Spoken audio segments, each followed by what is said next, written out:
ഞങ്ങളുടെ കൂടുതൽ വീഡിയോസ് കാണുവാനായി നിങ്ങളുടെ മൊബൈലിൽ ഗൂഗിൾ പ്ലേ സ്റ്റോറിൽ കയറി സർഗം കിച്ചൺ എന്ന് ടൈപ്പ് ചെയ്ത് ക്ലിക്ക് ചെയ്യൂ. കേവലം 1 MB മാത്രമുള്ള സർഗം കിച്ചണിൻ്റെ ഫ്രീ ആപ്പ് ഡൗൺലോഡ് ചെയ്യൂ. സൗകര്യപ്രദമായ രീതിയിൽ നിങ്ങളുടെ ഇഷ്ടാനുസരണം പുതിയ പാചക വീഡിയോകൾ കണ്ട് സ്വാദിഷ്ടമായ വിഭവങ്ങൾ തയ്യാറാക്കൂ.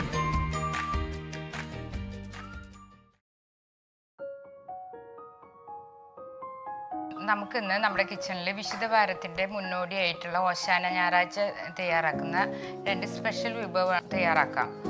ഒന്ന് കോഴിക്കോട്ടയും ഒന്ന് പീച്ചമ്പൊടിയാണ്. കോഴിക്കോട്ടയെന്ന് വെച്ചാൽ നാളികേരം വിളയിച്ചിട്ടുള്ളത്, ശർക്കരയിൽ വിളയിച്ചിട്ടുള്ളതിട്ടാണ് ഫില്ല് ചെയ്യണം. പിന്നെ ജസ്റ്റ് പീച്ചപ്പൊടി എന്ന് പറഞ്ഞാൽ വെറുതെ നാളികേരം പഞ്ചസാരയും കൂടി കൂട്ടിപ്പിടിച്ചിട്ടുള്ളത്.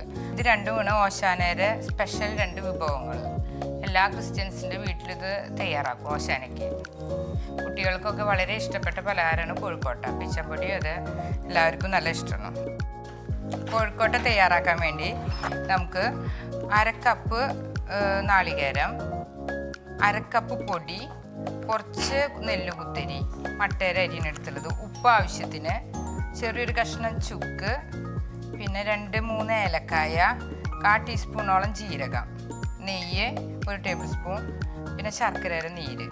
ആദ്യം നമുക്ക് ചെറിയൊരു കഷ്ണം ചുക്കും പിന്നെ ഏലക്കായും ജീരകം അരിയും കൂടി വറുത്തെടുക്കാം. അതാണ് നമ്മുടെ ഈ ഓശാനയ്ക്ക് ഉണ്ടാക്കുന്ന കോഴിക്കോട്ടയുടെ മെയിൻ പ്രത്യേകത. കുറച്ച് അരി,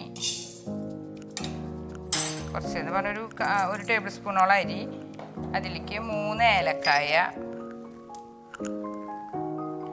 കുറച്ച് ജീരകം, 1/2 ടീസ്പൂണോളം ജീരകം, പിന്നെ ഒരു ചുക്ക്.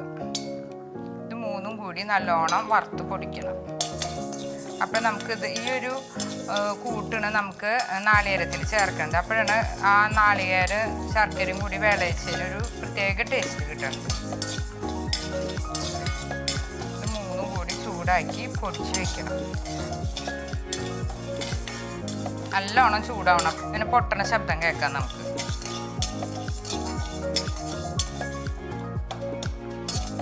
ചൂട് കട്ടിയുള്ള പാത്രത്തിൽ വേണം ഇതിട്ടിട്ട് ചൂടാക്കാനായിട്ട്. അരിമണിയൊക്കെ പൊട്ടി ഒടുങ്ങിയിട്ടുണ്ട്. കണ്ടിലെല്ലാം അങ്ങനെ അനങ്ങി നിൽക്കണതാണ്. അപ്പോൾ ഇത് പൊട്ടി ഒടുങ്ങിയിട്ടുണ്ട്. ഇത് പൊട്ടണ ശബ്ദം കേൾക്കാം. അപ്പം നമുക്ക് ഗ്യാസ് ഓഫ് ചെയ്ത് ഈ ചട്ടിയുടെ ചൂട് കൊണ്ട് തന്നെ ഇത് ഒരിഞ്ഞോളും. അപ്പം ഞാൻ ഇപ്പോൾ ഇത് ഗ്യാസ് ഓഫ് ചെയ്തു. ഇനി ചട്ടിയുടെ ചൂട് ഇങ്ങനെ നിൽക്കണ കാരണം അതൊന്ന് ഇതിൽ കിടന്നിട്ട് തന്നെ ഒന്ന് ചൂടായിക്കോളും. എന്നിട്ട് നമുക്ക് ചൂടാറിയിട്ട് പൊടിച്ചെടുക്കാം. ഇത് നമുക്ക് ഒന്ന് ചൂടാറിയിട്ട് മിക്സിയുടെ ജാറിൽ പൊടിക്കാം. അപ്പോൾ ആദ്യം നമുക്കൊരു പാത്രത്തിലേക്ക് മാറ്റാം. മട്ടരിയും ജീരകത്തിൻ്റെ ഒരു ടേസ്റ്റ് ഓശാനയുടെ കോഴിക്കോട്ടയുടെ ഒരു ഫില്ലിങ്ങിൽ ചെയ്ത് കഴിഞ്ഞാൽ നല്ല ടേസ്റ്റ് കിട്ടും.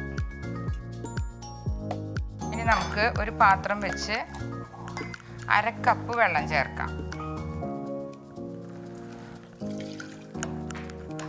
അത് കത്തിച്ച് വയ്ക്കാം. 1/2 കപ്പ് അരിപ്പൊടിയാണ് എടുത്തുള്ളത്. അപ്പോൾ 1/2 കപ്പ് വെള്ളം ചേർത്തിട്ട് കുറച്ച് ഉപ്പ് ചേർത്ത് ഇതൊന്ന് തിളപ്പിച്ചെടുക്കാം.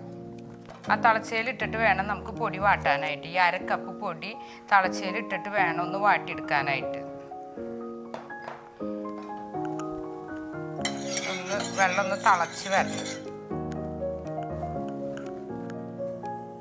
തള വെണ്ട് നല്ലോണം ഒന്ന് തിളച്ച് മറിയണം. അതിലിട്ടിട്ട് വേണം നമ്മുടെ അരിപ്പൊടി വാട്ടിയെടുക്കാനായിട്ട്. വെള്ളം തിളയ്ക്കണുണ്ട്. എന്നിട്ട് വേണം നമ്മൾ ഈ 1/2 ഗ്ലാസ് പൊടി അതിലേക്ക് ഇട്ട് വാട്ടിയെടുക്കാനായിട്ട്. ഇതിപ്പോൾ തിളച്ചുണ്ട്. ഇനി നമുക്ക് ഓഫ് ചെയ്ത് അരിപ്പൊടി ചേർക്കാം. ഒന്ന് കയ്യിലോണ്ട് ഒന്ന് ഇളക്കി ചൂട്ടോടെ ഒന്ന് ഇളക്കിയെടുക്കാം. ചൂടാറിയിട്ട് നമുക്ക് കുഴച്ചെടുക്കാം. ജസ്റ്റ് ഒന്ന് ചെറിയൊരു ചൂട് വേണം, വല്ലാണ്ട് ചൂടാറാൻ പാടില്ല. അപ്പോൾ ഇതിങ്ങനെ ഒന്ന് കുഴച്ചെടുക്കാം. അപ്പോൾ നമ്മുടെ കോഴിക്കോട്ടയ്ക്ക് ഇത് അരിപ്പൊടി വെന്തുണ്ടാവും. ഇനി നമുക്ക് ഒരു പാത്രത്തിലേക്ക് മാറ്റാം. എന്നിട്ട് ഇത് കുഴച്ചെടുക്കണം.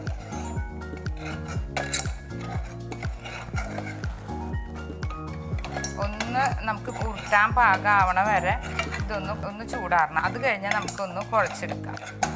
ഞാൻ കുറച്ച് ക്വാണ്ടിറ്റി എടുത്തിട്ടുള്ള ഒരു 4-5 കോഴിക്കോട്ട ഉണ്ടാവുള്ളൂ. അങ്ങനെ ഇത്ര 1/2 കപ്പ് എടുത്താൽ ഇനി ഒരു പാത്രം വെച്ച് നമുക്ക് ശർക്കര വിളയിച്ചെടുക്കാം. അതിന് വേണ്ടി ശർക്കര 2 ശർക്കരയോളം ഞാൻ പാനിയാക്കി വെച്ചുള്ളത്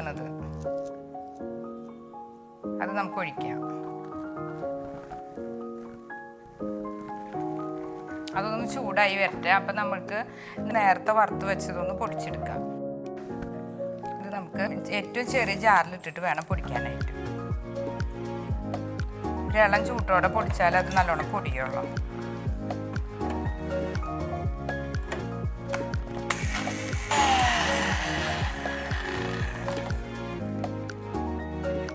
നല്ലോണം പൊടിച്ചിട്ട് അത് നമുക്കൊന്ന് അരിച്ചിട്ടെടുക്കാം. അപ്പോൾ അതിന് പൊടിയാത്ത തരിയൊക്കെ ഉണ്ടെങ്കിൽ, ചുക്കിൻ്റെ വല്ല തരിയൊക്കെ ഉണ്ടെങ്കിൽ അതിൽ തന്നെ കിട്ടിയുള്ളൂ. അല്ലെങ്കിൽ നമ്മുടെ കോഴിക്കോട്ട ഉണ്ടാക്കി കടിക്കുമ്പോൾ ഒരു കട്ടിപ്പ് പോലെ തോന്നിക്കും. ഒരുവിധം കടിഞ്ഞിട്ടുണ്ട്, എന്നാലും കുറച്ചിങ്ങനെ കണ്ടില്ലേ ഏലക്കായര ഇലയൊക്കെ കിട്ടുന്നുണ്ട്. ഏലക്കായര തരിയും പിന്നെ ചുക്കിൻ്റെ ഒക്കെ ഉണ്ട്. അപ്പോൾ അത് നമുക്ക് അങ്ങനെ അരിച്ചിട്ട് മാറ്റാം. നമ്മൾ ശർക്കരപ്പാനി ചൂടായിട്ട് ഇതിലേക്ക് നമുക്ക് നാളികേരം ചിരവിയത് ചേർക്കാം. എന്നിട്ട് ഒന്ന് വേവിച്ചെടുക്കാം. ഒന്ന് ശർക്കര നാളികേരം വിളയിക്കാന്ന് പറയുന്നത് ഒന്ന് വിളയിച്ചെടുക്കാം. പിന്നെ നമ്മുടെ ഈ നേരത്തെ പൊടിച്ച് വെച്ചത് അത് 1 ടേബിൾ സ്പൂണോളം നല്ലോണം ചേർക്കാം. അപ്പോൾ വല്ല അടച്ചിലുണ്ടെങ്കിൽ ശർക്കരപ്പാനി കൂടിയിട്ട് അഴഞ്ഞു പോകുന്നുണ്ടെങ്കിൽ നമുക്കിതൊന്ന് ചേർത്താൽ മതി. നല്ല കട്ടിയിൽ കിട്ടും, നല്ല ടേസ്റ്റും കിട്ടും. അപ്പോൾ നമ്മുടെ നാളികേരം വിളയിച്ചത് തയ്യാറായിട്ട് ഇനി നമുക്ക് ഓരോ കോഴിക്കോട്ടയായിട്ട് പിടിക്കാം. നേരത്തെ നമ്മൾ ചൂട്ടോടെ മാറ്റി വെച്ചത് കുറച്ചും കൂടി ഒന്ന് പൊടിയിടാം, ടേസ്റ്റ് കൂടുതൽ കിട്ടും. ചുക്കും ജീരകവും ഏലക്കായ പൊടി അരിയൊക്കെ അല്ലേ, അത് നമുക്കൊരു പാത്രത്തിലേക്ക് മാറ്റാം.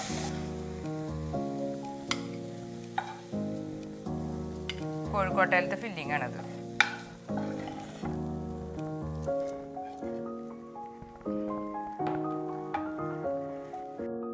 ഇനി നമുക്ക് നേരത്തെ കുഴച്ച് വെച്ച കോഴിക്കോട്ടയ്ക്ക് ഇളം ചൂടുണ്ട്, അതൊന്ന് നമുക്ക് മെല്ലെ ഉരുട്ടിയെടുക്കാം.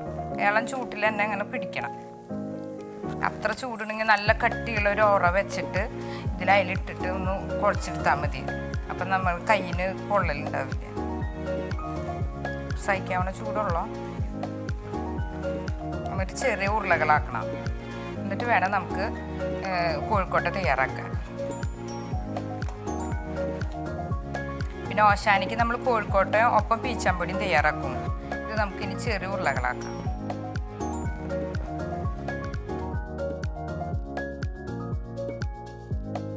ചെറിയ ഉരുളകളാക്കി വെക്കുക ഓരോന്നോരോന്നായിട്ട്. ചൂട് വിടണേക്കാൻ മുന്നേ തന്നെ ഇത് തയ്യാറാക്കണം. എന്നിട്ട് ഓരോ കോഴിക്കോട്ടയാക്കിയിട്ട് ഷേപ്പിൽ ചെയ്യണം. ഇപ്പം നമുക്ക് സൂപ്പർ മാർക്കറ്റുകളിലൊക്കെ അച്ചുമൊക്കെ കിട്ടുന്നുണ്ട്, അതുകൊണ്ടായാലും ചെയ്യാം. എന്നിട്ട് പിന്നെ ഇങ്ങനെ ഓരോ നെയ്യിൽ മുക്കി കുറച്ച് പച്ചവെള്ളം കൂടി വെക്കണം. വെള്ളത്തിൽ കൈ മുക്കി കഴിഞ്ഞാൽ അങ്ങോട്ട് ഒട്ടിപ്പിടിക്കാണ്ട് നമുക്ക് ചെയ്യാൻ പറ്റും. നെയ്യിൽ കൈ മുക്കിയിട്ട് നമ്മൾ ഈ കോഴിക്കോട്ട നല്ല പ്രാക്ടീസ് പോലെ ഇരിക്കും. പണ്ട് കാലത്ത് അമ്മച്ചിയോളൊക്കെ നല്ല സ്മൂത്തായിട്ട് ചെയ്യും. ഇപ്പം നമുക്ക് സൂപ്പർ മാർക്കറ്റിൽ നിന്നൊക്കെ അച്ച് കിട്ടും, അതനുസരിച്ച് ചെയ്യാം. അതിൽ വെച്ചിട്ട് വെറുതെ ഒരു അളവാക്കി ചെയ്താൽ മതി. അവരിങ്ങനെ നല്ല ഷേപ്പിൽ ചെയ്യാം. അത്രയും കൂടെ എനിക്കറിയില്ല, എന്നാലും ഒരുവിധം നമുക്ക് ചെയ്യാം. ചെറിയ കോഴിക്കോട്ടയാണ് ഞാൻ ഉണ്ടാക്കിയത്, അതിലേക്ക് നമുക്ക് ഫില്ല് ചെയ്യാം. അച്ചുണ്ടെങ്കിൽ നല്ല ക്ലിയർ ആയിട്ട് നമുക്ക് ഉണ്ടാക്കാം. ഇതിപ്പോൾ ചെറിയൊരു ഷേപ്പിനൊക്കെ ഒരു വ്യത്യാസം. ഇങ്ങനെ അമർത്തി ഇങ്ങനെ വായ കൂട്ടുമ്പോൾ നമ്മളിങ്ങനെ വെള്ളം കയ്യിൽ മുക്കിയിട്ട് വേണം കൂട്ടാനായിട്ട്. അപ്പോൾ പിന്നെ അത് പൊട്ടിൽ വേവിക്കുമ്പോൾ അത് പൊട്ടാണ്ട് കിട്ടും. പൊട്ടി കഴിഞ്ഞാൽ വെള്ളം മുക്കിയിട്ട് പൊട്ടിയ ഭാഗത്തൊക്കെ വെള്ളം മുട്ടി ഇങ്ങനെ ഒന്ന് യോജിപ്പിച്ച് കൊടുത്താൽ മതി. അപ്പോൾ നമ്മുടെ കോഴിക്കോട്ട റെഡിയാവും. പിന്നെ അരിപ്പൊടി നന്നായിരിക്കണം. കോഴിക്കോട്ട തയ്യാറാക്കുമ്പോൾ നല്ല ബെസ്റ്റ് അരി കൊണ്ടുള്ള പൊടി വേണം തയ്യാറാക്കാനായിട്ട്. അപ്പോൾ നമുക്കതിങ്ങനെ ഉരുട്ടിയെടുക്കാം. ഇപ്പം 4 കോഴിക്കോട്ട ഞാൻ നല്ലോണം ഉരുട്ടി വെച്ചിട്ടുണ്ട്. നമ്മൾ അത് ആവിക്ക് വെക്കണം. പിന്നെ നമുക്ക് ഈ ബാക്കിയുള്ള പൊടി കൊണ്ട് നമുക്ക് കുറച്ച് നെയ്യും നാളികേരം പഞ്ചസാരയും ചേർത്തിട്ട് പീച്ചാമ്പൊടി തയ്യാറാക്കണം. അപ്പോൾ ഓശാനയ്ക്ക് നമ്മൾ കറക്റ്റായിട്ട് പീച്ചാമ്പൊടിയും കോഴിക്കോട്ടിന് നമ്മൾ ഉണ്ടാക്കുക. അപ്പം കുറച്ച് നെയ്യ് ചേർത്തിട്ടുണ്ട്, ഒരു ടീസ്പൂണോളം നാളികേരം, പിന്നെ ഒരു ടീസ്പൂണോളം പഞ്ചസാരയും കൂടി ചേർത്ത് ഒന്നും കൂടി ഒന്ന് കുഴച്ച് പീച്ചാമ്പൊടി തയ്യാറാക്കാം. അത് രണ്ടും കൂടിയിട്ടാണ് നമ്മൾ ആവിക്ക് വയ്ക്കുക. അപ്പോൾ നമ്മുടെ പീച്ചമ്പൊടിയും കോഴിക്കോട്ടയാണ് ഓശാനയുടെ സ്പെഷ്യൽ. അപ്പോൾ ഇതിങ്ങനെ ഉരുട്ടി യോജിപ്പിച്ച് ഇനി നമുക്ക് അങ്ങനെ ഉരുട്ടി കോഴിക്കോട്ട തയ്യാറാക്കണമെന്ന് തന്നെ ജസ്റ്റ് ഇങ്ങനെ ഒന്ന് ആക്കി എടുക്കണം. എന്നിട്ട് ഇതൊന്ന് പീച്ചാമ്പൊടി ഇങ്ങനെ ഉരുട്ടിയെടുത്ത് നമ്മുടെ കയ്യിൻ്റെ പാടടക്കം പതിയണതാണ് ഈ പീച്ചാമ്പൊടി എന്ന് പറയുന്നത്. നെയ്യും നാളികേരവും പഞ്ചസാരയും കൂടി ചേർത്ത് നല്ലോണം ഒന്ന് പീച്ച് ഉടച്ചെടുക്കണം. എന്നിട്ട് നമ്മളിങ്ങനെ ഉരുട്ടി കൈ കൊണ്ട് തന്നെ ഇങ്ങനെ ഉരുട്ടി ഇങ്ങനെ എടുക്കണം. ഇതിങ്ങനെ പിടിക്കാതെ പീച്ചാമ്പൊടി എന്ന് പറയുന്നത്.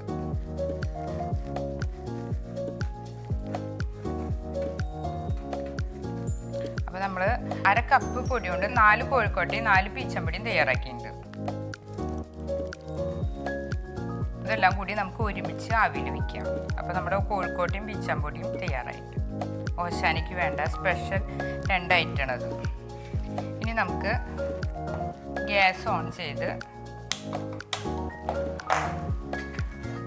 ആവിയിൽ വേവിക്കാം. ഇതൊന്ന് നല്ല ആവി വരുമ്പോൾ ഈ കോഴിക്കോട്ടയും പീച്ചാമ്പൊടി അതിൽ വെച്ച് വേവിക്കാം. അടിയിൽ വെള്ളം വെച്ച് ആവിയിൽ വേവിക്കാം. ആവി വരുന്നതോടുകൂടി നമുക്ക് ഇത് ഓരോന്നായിട്ട് വെക്കാം.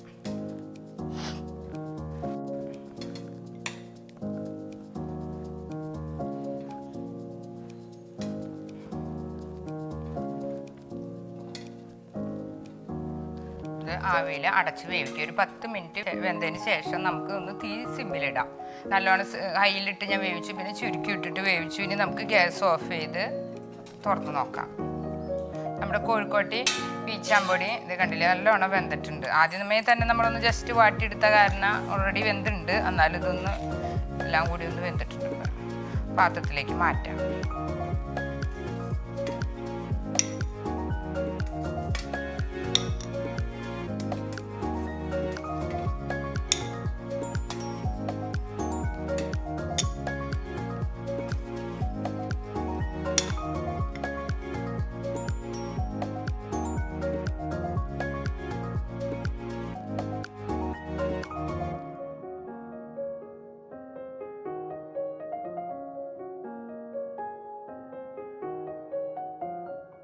ഓശാന ഞായറിൻ്റെ സ്പെഷ്യൽ വിഭവമായ കോഴിക്കോട്ടയും പീച്ചുംപൊടിയാണ് ഇന്ന് തയ്യാറാക്കിയുള്ളത്.